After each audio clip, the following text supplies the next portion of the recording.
Varanasi Indian സിനിമയിൽ ഒരുപാട് brand directors ഉണ്ടെങ്കിലും ഇപ്പോൾ ഇന്ത്യൻ സിനിമയ്ക്ക് വലിയ രീതിയിലുള്ള കോൺട്രിബ്യൂഷൻ കൊടുത്തിട്ടുള്ള ഒരു ടോപ്പ് ഡയറക്ടർ തന്നെയാണ് എസ് രാജമൗലി. ജസ്റ്റ് ഒരു ആവറേജ് ആയി പോകേണ്ട ചിത്രമായിരുന്നു RRR.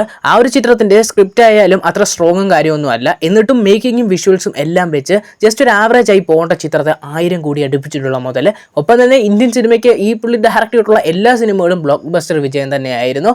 ഇപ്പോൾ ഈ ഒരു രാജമൗലി ചിത്രങ്ങളുടെയൊക്കെ ഒരു നായകന്മാരെ എടുത്ത് നോക്കുകയാണെങ്കിലും ആ നായകന്മാർക്ക് രാജമൗലി ചിത്രത്തിന് ശേഷം ഭയങ്കര ഒരു ഗ്രോത്ത് തന്നെയാണ്. പ്രഭാസിനാണെങ്കിൽ പുള്ളിയുടെ കേരള 500 കോടിയും 1000 കോടിയും ബാഹുബലി എന്ന ചിത്രത്തിന്റെ ഫസ്റ്റ് പാർട്ടും സെക്കൻഡ് പാർട്ടിലൂടെ കിട്ടിയിട്ടുണ്ടായിരുന്നു. ഇപ്പോൾ ഒരു 2015 മുമ്പ് നോക്കുകയാണെങ്കിൽ നമ്മുടെ ഇന്ത്യൻ സിനിമ ഇറങ്ങുന്ന ഓൾമോസ്റ്റ് എല്ലാ ചിത്രം എന്ന് പറഞ്ഞാൽ ഒരു ഹിന്ദി സിനിമകളൊക്കെ ആയിരുന്നു 500 കോടി അല്ലെങ്കിൽ ഒരു 700-800 കോടി ഒക്കെ അടിക്കുമെന്നൊക്കെ പ്രതീക്ഷ, അല്ലെങ്കിൽ 1000 അടിച്ചാലും അതിന് വലിയ അത്ഭുതമില്ല. കാരണം ഇന്ത്യയിലുള്ള എല്ലാവർക്കും ഏകദേശം ഹിന്ദി അറിയാവുന്നതുകൊണ്ട് ഹിന്ദി സിനിമകൾക്കൊക്കെ അത് പറ്റുമെന്ന്. പക്ഷേ രാജമൗലി ബാഹുബലി എന്ന ചിത്രം ഇറക്കിയതിന് ശേഷം, ബാഹുബലിയുടെ ഫസ്റ്റ് പാർട്ട് ഇറക്കിയതിന് ശേഷമാണ് ബാക്കിയുള്ള ഇൻഡസ്ട്രീസിനൊക്കെ ഒരു ധൈര്യം വന്നത്. കാരണം മറ്റ് ഇൻഡസ്ട്രീസിനും ഇത് നടക്കുമെന്ന്. ബാഹുബലി എന്ന ചിത്രത്തിന്റെ ഫസ്റ്റ് പാർട്ട് 500 കോടി അടിച്ചപ്പോൾ ആ ഒരു കോൺഫിഡൻസ് വന്നു. സെക്കൻഡ് പാർട്ട് 1000 കോടി അടിച്ചപ്പോൾ എല്ലാവർക്കും മനസ്സിലായി നമ്മുടെ ഇൻഡസ്ട്രീസ് ഒക്കെ തന്നെ പറ്റുമെന്ന്. പിന്നീട് KGF എല്ലാം തന്നെ വന്ന് നമ്മുടെ ഇന്ത്യൻ സിനിമയ്ക്ക് പുതിയൊരു വാതിൽ തന്നെ തുറന്നു കൊടുത്തിട്ടുള്ള ഒരു ഡയറക്ടർ എന്ന് പറയുന്നത് അത് SS രാജമൗലിയാണ്. അത് പറയേണ്ട ഒരു കാര്യം തന്നെയാണ്. കൂടാതെ RRRന് ശേഷം ജൂനിയർ NTRന്റെ പുറത്തിറങ്ങിയിട്ടുള്ള ചിത്രമായിരുന്നു ദേവര. തൻ്റെ ഹോം സ്റ്റേറ്റിൽ തന്നെ ഒരു മിക്സ്ഡ് റെസ്പോൺസ് വന്ന ചിത്രത്തിന് 400 കോടി രൂപയോളം കളക്ട് ചെയ്ത് കൊടുത്തിട്ടുള്ള ചിത്രം. ഒപ്പം തന്നെ ഇപ്പോൾ രാംചരൻ്റെ ആയാലും ഇപ്പോൾ നെഗറ്റീവ് റെസ്പോൺസ് ആയാലും വന്നിട്ടുള്ള ഗെയിം ചേഞ്ചർ ചിത്രത്തിന് ഫസ്റ്റ് ഡേ ഏകദേശം 100 കോടി രൂപയ്ക്ക് മുകളിൽ ഗ്രോസ് കളക്ഷൻ നേടിയെടുക്കാൻ സാധിച്ചിട്ടുണ്ടായിരുന്നു. അങ്ങനെ ഇപ്പോൾ രാജമൗലി ചിത്രത്തിന് ശേഷം ആ ഒരു ആക്ടേഴ്സിനൊക്കെ തന്നെ നല്ലൊരു ബ്രാൻഡും കാര്യങ്ങളൊക്കെ തന്നെയുണ്ട്.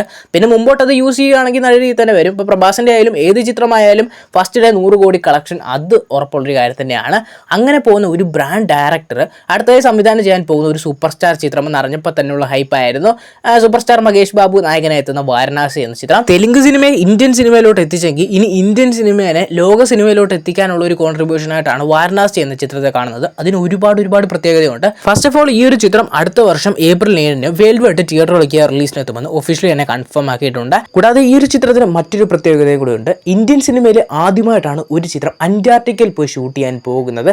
ലോക സിനിമ തന്നെ എടുത്തു നോക്കുകയാണെങ്കിൽ ലോകത്തിലെ ഏകദേശം 5 സിനിമകൾ മാത്രമാണ് അന്റാർട്ടിക്കയിൽ ഷൂട്ട് ചെയ്തിട്ടുള്ളത്.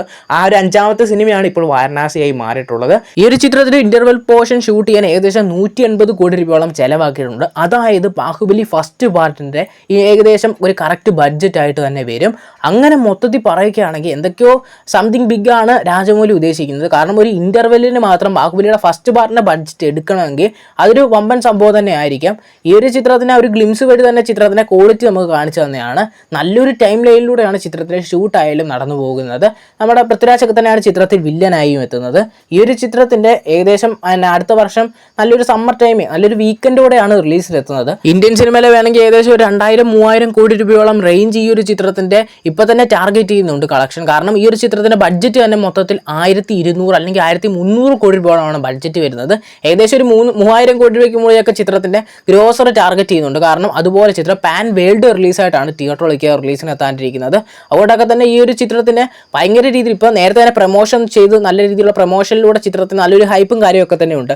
അതിനെ കൺസിസ്റ്റൻസി ആയിട്ട് കൊണ്ടുപോയിട്ട് ഒരു SS രാജമൗലി ചിത്രം എന്ന് പറയുന്നത് അതൊരു വമ്പൻ. കാരണം RRR എന്ന് പറയുന്ന ചിത്രത്തിൽ ഇപ്പോൾ രാംചരനെയോ ജൂനിയർ NTRനെ വെച്ചല്ല ആ ഒരു ചിത്രത്തിന് ഫസ്റ്റ് ഡേ റെക്കോർഡ് കളക്ഷൻ കിട്ടിയത്. അന്നത്തെ എന്ന് പറഞ്ഞാൽ ഇന്ത്യൻ സിനിമയിലെ ഏറ്റവും വലിയൊരു കളക്ഷൻ ഫസ്റ്റ് ഡേ കിട്ടിയ ചിത്രമെന്ന റെക്കോർഡ് RRRനായിരുന്നു. അത് SS രാജമൗലി എന്ന ഡയറക്ടറിന്റെ ആ ഒരു ബ്രാൻഡാണ്. കാരണം ബാഹുബലിക്ക് ശേഷം പുള്ളി ഡയറക്ട് ചെയ്തൊരു ചിത്രം എന്ന ബ്രാൻഡ് ഇപ്പോൾ വാരണാസി എന്ന ചിത്രത്തിനും അതേ രീതിയിലുള്ളൊരു എന്ന് പറഞ്ഞാൽ ഒരു വരവേൽപ്പൊക്കെ തന്നെ കിട്ടും. അപ്പോൾ ചിത്രത്തിൻ്റെ റെസ്പോൺസ് ഡിപ്പെൻഡ് ചെയ്തിരിക്കും ബാക്കിയുള്ള കാര്യങ്ങളൊക്കെ തന്നെ.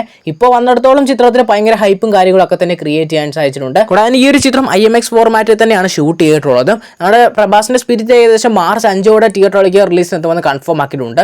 അത് റിലീസിനെത്തി ഏകദേശം ജസ്റ്റ് ഒരു മാസം കൊണ്ട് ഇപ്പോൾ വാരണാസി എന്ന ചിത്രവും പുറത്തിറങ്ങും. അത് നല്ലൊരു ടൈം ലൈനിലാണ് ഈ 2 ചിത്രങ്ങളും പുറത്തിറങ്ങുന്നത്. 2 ചിത്രങ്ങൾക്ക് നല്ല രീതിയിലുള്ള പൊട്ടൻഷ്യലും കാര്യങ്ങളൊക്കെ തന്നെയുണ്ട്. നല്ല ഗ്യാപ്പിട്ട് പുറത്തിറങ്ങുന്നതുകൊണ്ടൊക്കെ തന്നെ നല്ല സിനിമയ്ക്കും അത്യാവശ്യം വലിയൊരു കളക്ഷനൊക്കെ തന്നെ ബീറ്റ് ചെയ്യാൻ സാധിക്കും. എന്തായാലും ഈ ഒരു ചിത്രത്തിന്റെ കൂടുതൽ ഒഫീഷ്യൽ അപ്ഡേറ്റ്സിനായി കാത്തിരിക്കാം.